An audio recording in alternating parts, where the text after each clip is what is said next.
گویا ایک بہاؤ کی صورت میں چلتے ہیں، ایک لفظ دوسرے کی تائید کرتا ہے، ان میں کہیں بھی تضاد نظر نہیں آتا۔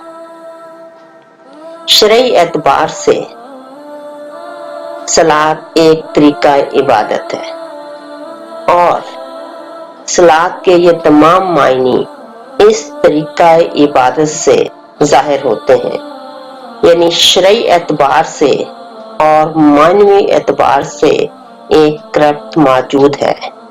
صلاۃ کا طریقہ عبادت تمام ان مفاہیم کی آئینہ دار ہے اور اس سے اخذ کیے جاتے ہیں۔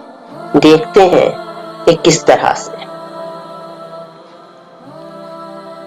صلاۃ ایک عملی مظاہرہ ہے جس میں ایک فرد کا اپنا ارادہ اور اختیار شامل ہوتا ہے۔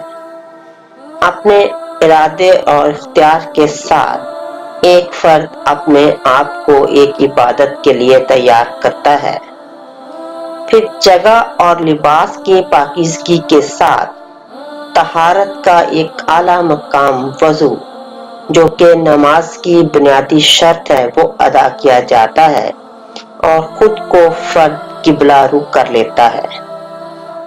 یہی نہیں بلکہ تھوڑی دیر سے دنیا سے اس کا رابطہ منقطع ہو جاتا ہے۔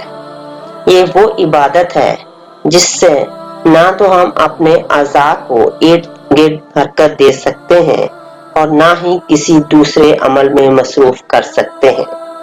دوران صلاۃ نہ آنکھوں کو ادھر ادھر گھمایا جا سکتا ہے، نہ گفتگو کی اجازت ہے اور نہ ہی چلنے پھرنے کی۔ وضو، قبلہ رخ ہونا اور تھوڑی دیر کے لیے دنیا سے رابطہ منقطع کر لینا صلاۃ کی وہ صفات ہیں جو دیگر عبادات یعنی بنیادی دینی اسلام میں ارکان جو 5 ہیں اس میں نہیں پائی جاتی۔ گویا جب ایک فرد اپنے ارادہ اور اختیار سے ایک عملی مظاہرہ کرتا ہے، اعلیٰ شرائط کی پابندی کرتے ہوئے تھوڑی دیر کے لیے دنیا سے رابطہ منقطع کرتا ہے، تو وہ دین اسلام میں داخل ہو جاتا ہے۔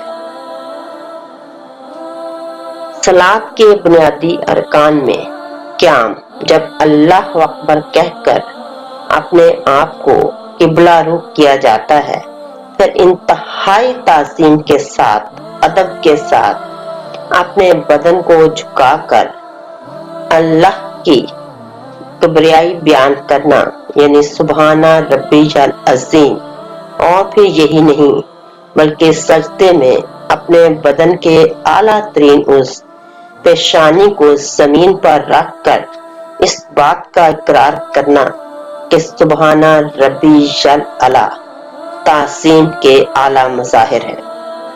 اہدنا الصراط المستقیم، اور پھر رب اجعلنی مقیم الصلاۃ ومن ذریتی ربنا وتقبل دعا ربنا اغفر لی ولوالدی وللمؤمنین یوم یقوم الحساب۔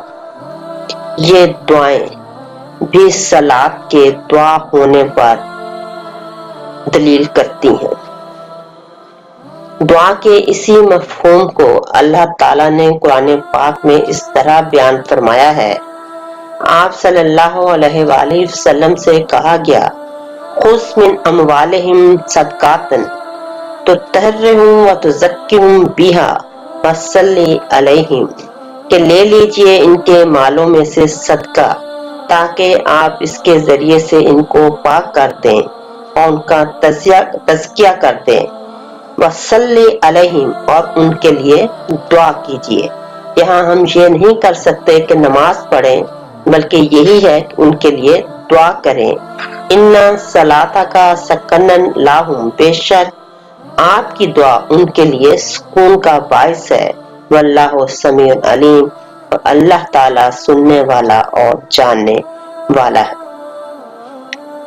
جب صابرین کو بشارت دی گئی تو سورہ بقرہ میں اللہ تعالیٰ کا ارشاد ہوتا ہے، اولئک علیہم صلوات من ربہم ورحمۃ، یہی وہ لوگ ہیں کہ ان کے اوپر خصوصی رحمتیں ہیں اور ان کے رب کی طرف سے اور عمومی رحمت بھی ہے۔ وَأُولَئِکَ هُمُ الْمُهْتَدُونَ، اور یہ وہی لوگ ہیں جنہوں نے ہدایت پا لی۔ یہاں صلاح کا لفظ خصوصی رحمت کے لیے استعمال ہوا ہے اور ساتھ ہی لفظ رحمت بھی ہے۔ اس سے ثابت ہوتا ہے کہ صلاح سے مراد کوئی خصوصی اور عام رحمت سے بڑھ کر بڑی رحمت ہے۔ سورۃ احزاب میں اللہ تعالیٰ ارشاد فرماتے ہیں کہ ان اللہ و ملائکاتہ یصلون علی النبی، کہ بے شک اللہ اور اس کے فرشتے نبی پر درود بھیجتے ہیں، سلامتی بھیجتے ہیں، رحمت بھیجتے ہیں۔ ہمارے ہاں اس کا ترجمہ درود ہی کیا جاتا ہے۔ یا ایھا الذین آمنوا صلوا علیہ، اے ایمان والو تم بھی نبی پر رحمت یا درود بھیجو، وسلام تسلیما، اور اپنا سلام پیش کرو۔ یہاں سلامتی بھی ہے اور رحمت بھی ہے۔ اور جو میں نے کہا کہ ہمارے ہاں جو لفظ درود ہے، جب ہم نبی صلی اللہ علیہ وآلہ وسلم پر درود ابراہیمی پڑھتے ہیں تو وہ کیا ہے؟ آپ کے لیے سلامتی ہے، رحمت کی دعا ہے۔ درود ابراہیمی میں ہم اللہ سے دعا کرتے ہیں کہ اللہم صلی علی، اے اللہ سلامتی بھیج، رحمت بھیج، علی محمد و علی آل محمد کما صلیت، جس طرح کے رحمت کی آپ نے، سلامتی کی آپ نے، علی ابراہیم و علی آل ابراہیم انکا حمید مجید۔ اور پھر دوسرے حصے میں کہ اللہم بارک علی محمد، اللہ تعالیٰ برکت دے محمد کو، وعلی آل محمد، اور ان کی آل کو، کما برکتا علی ابراہیم، جیسے کہ آپ نے برکت دی ابراہیم کو اور ان کی آل کو، انکا حمید مجید۔ اس طرح انتہائی تعظیم کے ساتھ اللہ کی کبریائی بیان کرتے ہوئے اللہ کی رحمت کو طلب کرنا اپنی ذات کو مکمل طور پر سرنڈر کر دینا ہے۔ اور جب انسان اپنی ذات کو مکمل طور پر سرنڈر کر دے تو پھر وہ اللہ کے قریب ہو جاتا ہے۔ نماز یا صلاۃ کے ان مفاہیم میں ہم دیکھتے ہیں کہ وابستگی بھی ہے، تسبیح بھی ہے۔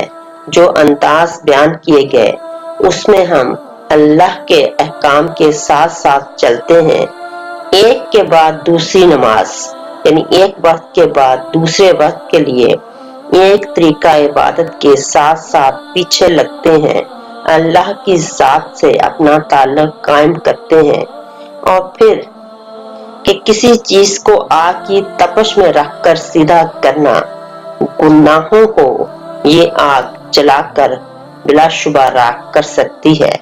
اللہ کا ارشاد ہے ان الصلاۃ تنہی عن الفحشاء والمنکر، یہ اسی جانب اشارہ ہے کہ 5 وقت کی نماز انسان کو گناہوں سے پاک کر دیتی ہے، اور یہی تمام عوامل اور یہی تمام مفاہیم ایک نظام کی طرف لے کر چلتے ہیں۔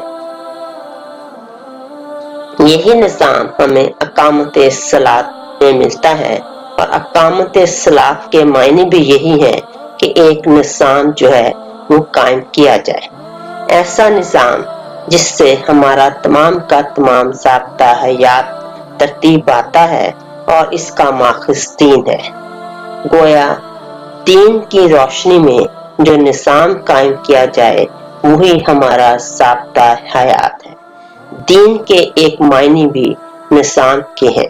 جب اللہ تعالیٰ نے فرمایا کہ الیوم اکملت لکم دینکم، کہ آج میں نے تم پر تمہارا دین مکمل کر دیا، تو وہ کیا چیز مکمل ہوئی؟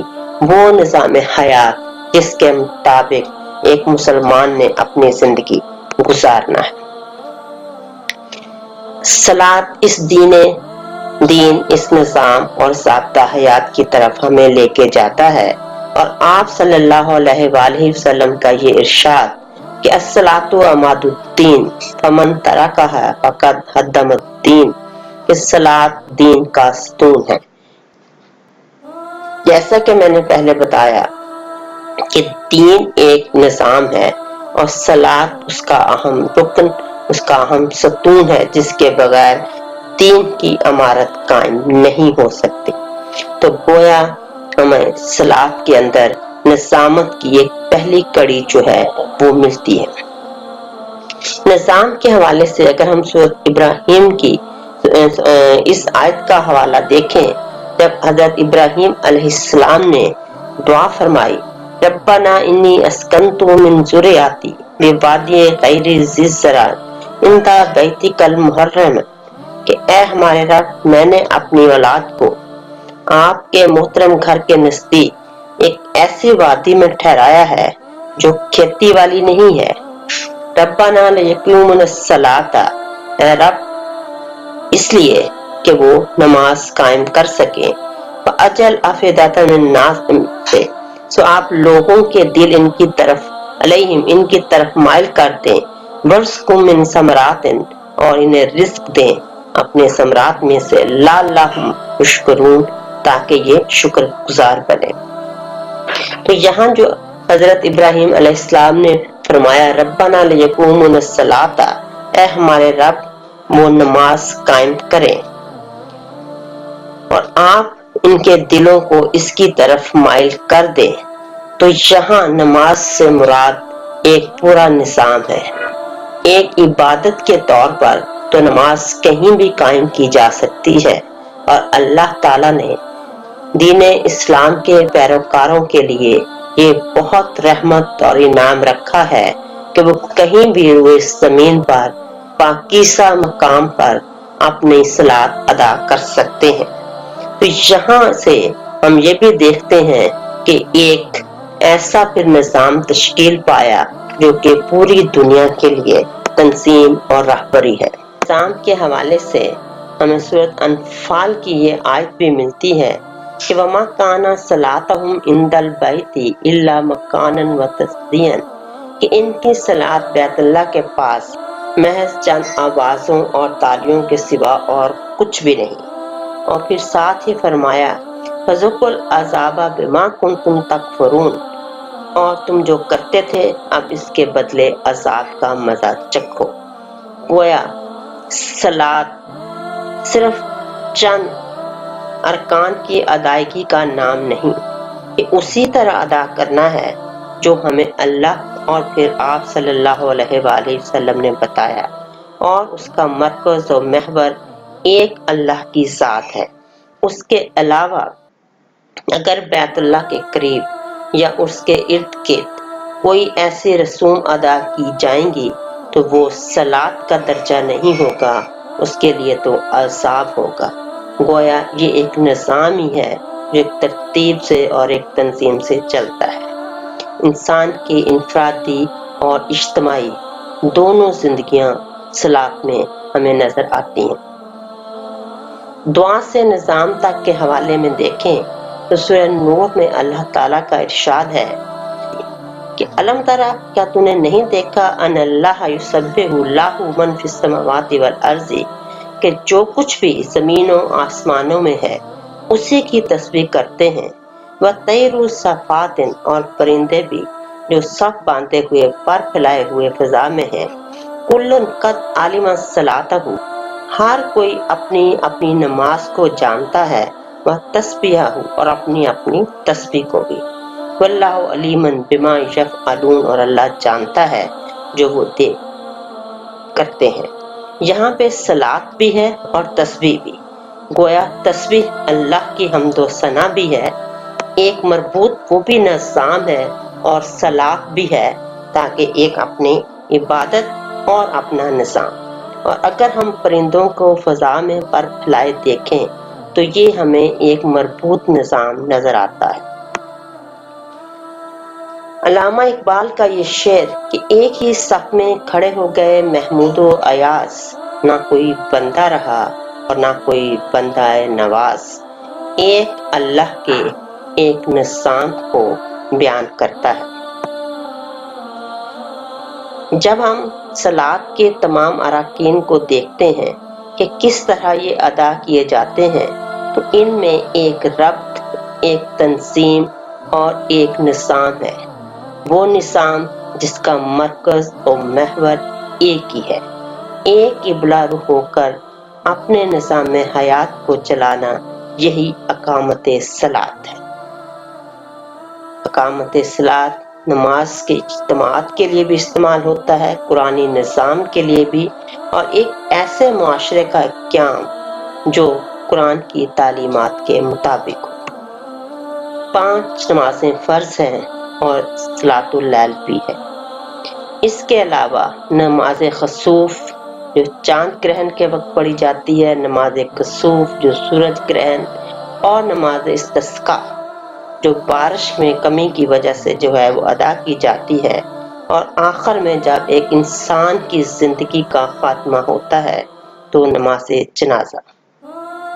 اس طرح ہم دیکھتے ہیں کہ انفرادی اور اجتماعی عبادات اور ذاتی عبادات کے بعد ایک ایسی عبادت جو دوسروں کے لیے کی جاتی ہے، یعنی جب ایک شخص دنیا سے رخصت ہوتا ہے تو اسے بھی ایک دعا کے ساتھ اور ایک پورے نظام کے ساتھ اس دنیا سے رخصت کیا جاتا ہے، اور کائنات میں جب کبھی اللہ کے حکم سے کچھ نظاموں میں خلل پیدا ہوتا ہے تو اس وقت بھی جو عبادت کی جاتی ہے اس کے لیے صلاۃ کا ہی لفظ استعمال ہوا ہے، اور یہی اقامت صلاۃ ہے۔ الحمدللہ رب العالمین وما علینا الا البلاغ المبین۔ مہا آجو بیٹا۔